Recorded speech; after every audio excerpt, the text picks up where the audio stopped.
السلام علیکم ورحمۃ اللہ وبرکاتہ نحمدہ ونصلی علی رسولہ الکریم اما بعد۔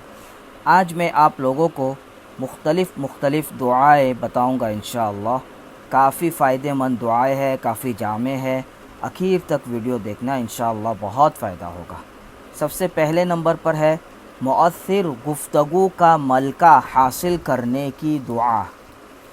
رب اشرح لی صدری وَيَسِّرْ لِي أَمْرِي وَاحْلُلْ عُقْدَةً مِّن لِّسَانِي يَفْقَهُوا قَوْلِي۔ ترجمہ اس کا یہ ہے، اے میرے رب میرا سینہ کھول دے اور میرا کام مجھ پر آسان کر دے اور میری زبان کی گرہ کھول دے تاکہ لوگ میری بات سمجھ جائیں۔ سورہ طٰہٰ کی آیت ہے۔ جب اللہ تعالیٰ نے حضرت موسیٰ علیہ السلام کو فرعون کی طرف بھیجا تو اس موقع پر جناب موسیٰ علیہ السلام نے یہ دعا کی، کسی اہم اور جائز کام کی طرف جانے سے قبل یہ دعا کی جائے تو کامیابی کی امید کی جا سکتی ہے۔ نمبر 2، والدین کے لیے خصوصی دعا۔ رب ارحمہما کما ربیانی صغیرا۔ اے میرے رب ان دونوں یعنی میرے ماں باپ پر رحم فرما جیسا کہ انہوں نے بچپن میں میری پرورش کی۔ سورہ بنی اسرائیل کی آیت ہے۔ سیدنا ابو ہریرہ رضی اللہ عنہ سے روایت ہے کہ نبی اکرم صلی اللہ علیہ وسلم نے فرمایا کہ نیک آدمی کا اللہ تعالی جنت میں ایک درجہ بلند کرتا ہے تو وہ پوچھتا ہے کہ اے اللہ مجھے یہ درجہ کیوں ملا ہے؟ تو اللہ تعالی فرماتا ہے تیرے بیٹے نے تیرے لیے بخشش کی دعا کی ہے، چنانچہ والدین کے لیے بخشش اور رحمت کی دعا کرتے رہنا چاہیے۔ تمام فکروں سے آزادی کی دعا۔ حسبی اللہ لا الہ الا ہو علیہ توکلت وہو رب العرش العظیم۔ مجھے اللہ ہی کافی ہے، اس کے سوا کوئی معبود نہیں، اسی پر میں بھروسہ رکھتا ہوں اور وہ بڑے تخت کا مالک ہے۔ سورہ توبہ کی آیت ہے۔ سیدنا ابو درداء رضی اللہ عنہ فرماتے ہیں کہ اگر کوئی شخص اس دعا کو صبح و شام 7 مرتبہ پڑھتا ہے تو اللہ تعالی اس کے تمام فکر و مشکلات کے لیے کافی ہو جاتا ہے۔ جسمانی بیماریوں سے نجات کی دعا۔ رب انی مسنی الضر وانت ارحم الراحمین۔ اے میرے رب بے شک مجھے سخت تکلیف آ پہنچی ہے اور تو رحم کرنے والوں میں سب سے زیادہ رحم کرنے والا ہے۔ سورہ انبیاء کی یہ آیت ہے۔ سیدنا ایوب علیہ السلام کو اللہ تعالی نے ہر قسم کی نعمتیں دے رکھی تھی اور وہ بہت شکر گزار بندے تھے۔ اللہ نے ان کے صبر کو آزمانے کے لیے تدریجاً سب نعمتیں چھین لی اور جسمانی بیماریوں میں مبتلا کر دیا، لیکن پھر بھی ان کی زبان سے ناشکری کا ایک لفظ بھی نہ نکلا۔ آخر کار جب تکلیف حد سے بڑھ گئی تو 18 سال کی آزمائشوں کے بعد یہ دعا فرمائی تو اللہ تعالی نے دعا قبول فرمائی اور دوبارہ دولت و صحت سے نوازا۔ اپنے اہل و عیال کے لیے خصوصی دعا۔ ربنا هب لنا من ازواجنا وذرياتنا قرة اعین واجعلنا للمتقین اماما۔ اے ہمارے رب ہمیں اپنی بیویوں اور اولاد سے آنکھوں کی ٹھنڈک عنایت فرما اور ہمیں پرہیزگاروں کا سردار بنا۔ سورہ فرقان کی آیت ہے۔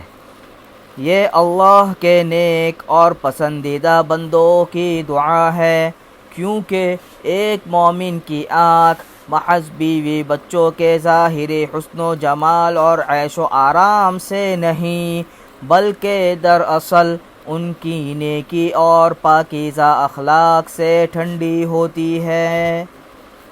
گناہوں سے معافی کی مختصر دعا: رب اغفر وارحم وانت خیر الراحمین، اے میرے رب مجھے بخش دے اور رحم فرما، اور تو سب سے بڑھ کر رحم کرنے والا ہے۔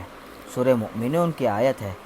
اللہ تعالیٰ نے یہ دعا اپنے ایک نبی کو سکھائی اور ان کو استغفار کا حکم دے کر دراصل امت محمدیہ صلی اللہ علیہ وسلم کو تعلیم دی ہے کہ وہ بھی استغفار کریں۔ زندگی کی حاجتوں اور ضرورتوں کے لیے خصوصی دعا: رب انی لما انزلت الی من خیر فقیر، اے میرے رب اس وقت جو نعمت تو مجھ پر اتارے میں اس کا محتاج ہوں۔ سیدنا عبداللہ ابن عباس رضی اللہ عنہ فرماتے ہیں، سیدنا موسیٰ علیہ السلام جب مصر سے نکلے تو ان کے پاس کھانے کی کوئی چیز نہ تھی، سبزیاں اور درختوں کے پتے کھا کر سفر طے کرتے رہے۔ جب مدین پہنچے تو بکریوں کو پانی پلا کر سائے میں بیٹھے تو بھوک سے برا حال تھا، تو اس وقت یہ دعا فرمائی کہ میں بھوکا ہوں، کچھ کھانے کو دلا، اور بے آسرا اور بے وطن ہوں، کوئی ٹھکانہ عطا فرما۔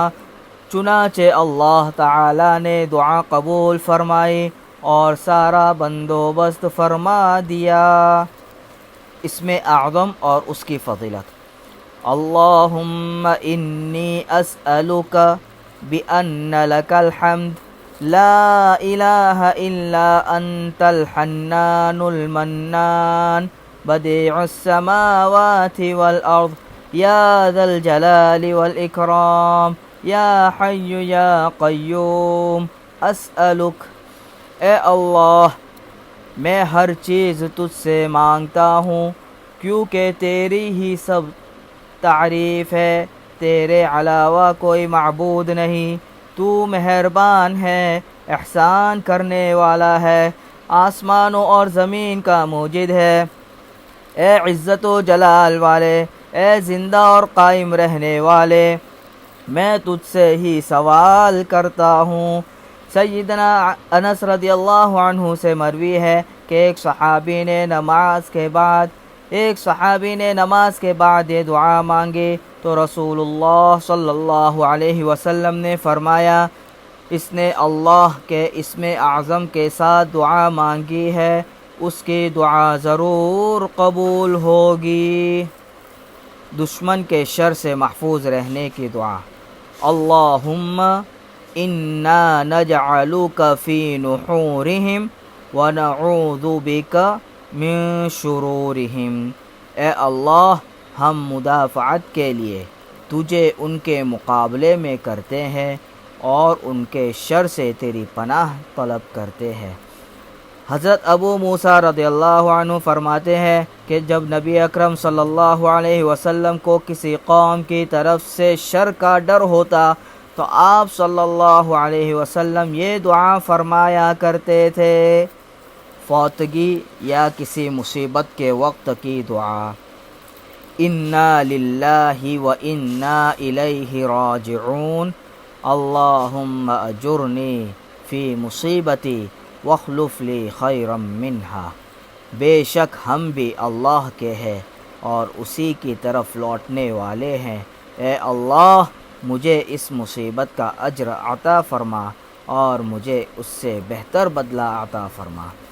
ام المؤمنین سیدہ ام سلمہ رضی اللہ عنہا فرماتی ہیں، جب میرے شوہر ابو سلمہ رضی اللہ عنہ فوت ہوئے تو میں نے رسول اللہ صلی اللہ علیہ وسلم کے فرمان کے مطابق یہی دعا پڑھی تو اللہ تعالی نے دعا قبول فرمائی اور مجھے ان سے بہتر رسول اللہ صلی اللہ علیہ وسلم عطا فرما دیے۔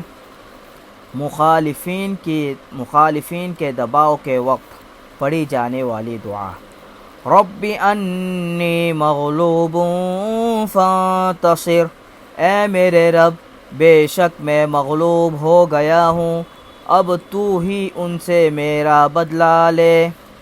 یہ دعا سیدنا نوح علیہ السلام نے اس وقت کی جب مخالفین دعوت قبول کرنے کی بجائے ایذا دینے پر تل گئے، دھمکیاں دینے لگے اور لعنت و ملامت کرنے لگے۔ چنانچہ یہ دعا فوراً قبول ہوئی۔ اسی وقت اللہ نے آسمان کے دہانے کھول دیے، موسلا دھار بارش نازل ہوئی اور زمین سے چشمے پھوٹے۔ اس طرح اللہ تعالی نے نوح علیہ السلام اور ان کے ساتھیوں کو کشتی کے ذریعے بچا کر باقی سب کو غرق کر دیا۔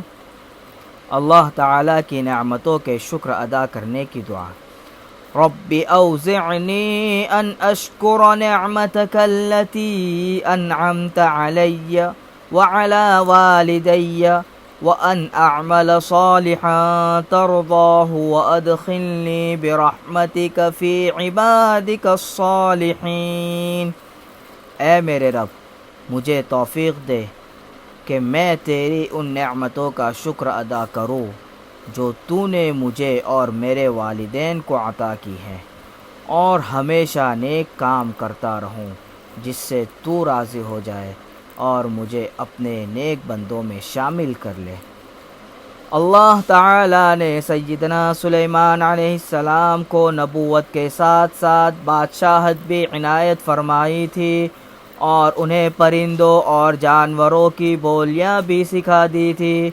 ایک مرتبہ وہ اور ان کا لشکر چونٹیوں کے میدان سے گزرنے لگے تو ایک چونٹی نے کہا، اے چونٹیوں اپنے بلوں میں گھس جاؤ، کہیں سلیمان اور اس کا لشکر انجانے میں تمہیں رونت نہ ڈالے۔ یہ سن کر سلیمان علیہ السلام مسکرائے اور فوراً اللہ کا شکر ادا کرتے ہوئے یہ دعا کی۔ ایک جامع اور مؤثر دعا، ربنا ولا تحملنا ما لا طاقة لنا به واعف عنا واغفر لنا وارحمنا أنت مولانا فانصرنا على القوم الكافرین۔ اے ہمارے رب ہم پر اتنا بوجھ نہ ڈال جس کے اٹھانے کی ہم میں طاقت نہیں، اور ہمارے گناہوں کو معاف فرما اور ہمیں بخشش دے اور ہم پر رحم فرما، تو ہی ہمارا حامی و مددگار ہے، پس تو کافروں کے مقابلے میں ہماری مدد فرما۔ آپ صلی اللہ علیہ وسلم نے فرمایا، جس نے رات کو سورہ بقرہ کی آخری 2 آیات پڑھی تو وہ اس کے لیے ہر معاملے میں کافی ہو جائے گی۔ یہ دعا انہی آخری آیات کا حصہ ہے۔ دین کے کاموں میں رکاوٹیں دور کرنے کی دعا، اللہم فاطر السماوات والارض عالم الغیب والشہادہ انت تحکم بین عبادک فیما کانوا فیہ یختلفون۔ اے اللہ آسمانوں اور زمین کے بنانے والے، پوشیدہ اور ظاہری سب کچھ جاننے والے، تو ہی اپنے بندوں میں ان باتوں کا فیصلہ کرے گا جن میں وہ اختلاف کرتے رہے ہیں۔ یہ دعا اللہ تعالی نے رسول اللہ صلی اللہ علیہ وسلم کو ایسے موقع پر پڑھنے کے لیے سکھائی جب لوگ حق بات نہ سنیں اور ناحق جھگڑے کیے جائیں۔ گناہوں سے معافی اور آگ سے نجات کی دعا، الذین یقولون ربنا اننا آمنا فاغفر لنا ذنوبنا وقنا عذاب النار۔ اے ہمارے رب ہم یقیناً ایمان لے آئے ہیں، ہمارے گناہوں کو معاف فرما اور ہمیں دوزخ کے عذاب سے بچا۔ یہ دعا اللہ کے محبوب اور متقی بندوں کی ہے جنہیں آخرت میں بہت نعمتیں حاصل ہوں گی۔ خاتمہ بالخیر کی دعا۔ فاطر السماوات والارض انت ولی فی الدنیا والآخرہ توفنی مسلما والحقنی بالصالحین۔ اے آسمانوں اور زمین کے بنانے والے، تو ہی دنیا و آخرت میں میرا حقیقی کارساز ہے، مجھے اپنا فرما بردار بنا کر اس دنیا سے اٹھا اور مجھے نیک لوگوں سے ملا دے۔ یہ دعا سیدنا یوسف علیہ السلام نے کی، جسے اللہ تعالیٰ نے قبول فرمایا۔ شیطانی وسوسوں اور طاغوتی طاقتوں سے بچاؤ کی دعا۔ رب اعوذ بک من ہمزات الشیاطین وَأَعُوذُ بِكَ رَبِّ أَن يَحْضُرُونَ۔ اے میرے رب، میں شیطانوں کے وسوسوں سے تیری پناہ چاہتا ہوں اور اس بات سے بھی کہ وہ میرے پاس آئیں۔ رسول اللہ صلی اللہ علیہ وسلم نے اس آیت سے ملتے جلتے الفاظ میں ایک دعا سکھائی اور رات کو سوتے وقت پڑھنے کی تلقین فرمائی تاکہ ہم ہر قسم کی گھبراہٹ سے محفوظ رہیں۔ جسم کی تکلیف اور درد دور کرنے کی دعا۔ بسم اللہ یہ 3 مرتبہ پڑھنا ہے، پھر اس کے بعد اعوذ بعزت اللہ وقدرتہ من شر ما اجد واحاذر، یہ 7 مرتبہ پڑھنا ہے۔ اللہ کے نام سے میں اللہ کی عزت اور اس کی قدرت کے ساتھ پناہ مانگتا ہوں اس تکلیف کے شر سے جو میں محسوس کر رہا ہوں۔ سیدنا عثمان ابن ابی العاص رضی اللہ عنہ فرماتے ہیں کہ میرے جسم میں درد تھا، میں نے آپ صلی اللہ علیہ وسلم سے اس کی شکایت کی تو آپ صلی اللہ علیہ وسلم نے فرمایا درد کی جگہ پر اپنا ہاتھ رکھو، پھر 3 مرتبہ بسم اللہ اور 7 مرتبہ یہ دعا پڑھو۔